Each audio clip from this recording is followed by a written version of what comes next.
अस्सलाम वालेकुम। आज मैं लहसुन मिर्चों की चटनी बनाना सिखाऊंगी। इसमें आप साबित मिर्चें भी ले सकते हैं और मैंने पिसी भी ली है। 2 चमचे मिर्च ली है और ज़ीरा लिया है, नींबू लिया है, नमक और ये लहसुन लिया है एक जगह।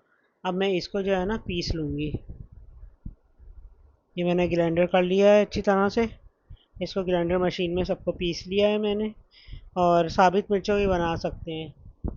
और ये ऑयल डाला मैंने इसमें और फिर अभी इसको फ्राई कर लूँगी। आप हमारे चैनल को लाइक कीजिए, शेयर कीजिए, सब्सक्राइब कीजिएगा और कमेंट करके ज़रूर बताइएगा कि आपको कैसी लगी है। तो ये मैंने थोड़ा सा ऑयल डाला है, आप चाहें तो सरसों का तेल भी डाल सकते हैं। और कोई भी मतलब इसमें ये देखें, ये मैंने इस तरह करके ये चटनी को फ्राई कर लूँगी। ये बड़े मज़े की बनती है लहसुन मिर्चों की चटनी। और ये बहुत टेस्टी होती है और फ़ायदेमंद भी है खाने में। लहसुन होता है इसमें क्योंकि, तो ये खाली रोटी के साथ भी बहुत अच्छी लगती है।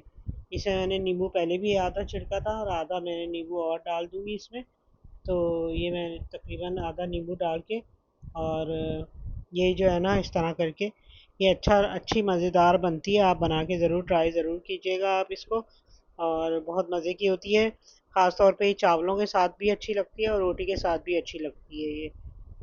और इसको रख सकते हैं आप, अगर इसमें इसको रखना है तो इसमें थोड़ा सिरका भी डाल दें। वैसे बगैर सिरके के भी ये बहुत अच्छी रहती है और काफ़ी दिनों तक चल जाती है। तो ये देखें, ये ज़बरदस्त चटनी बन गई है। ये ज़रूर ट्राई कीजिएगा। ये और भी मैं आपको चटनियों की रेसिपी बताऊंगी। तो हमारे चैनल को ज़रूर लाइक कीजिएगा ताकि आपके पास वीडियो आती रहे।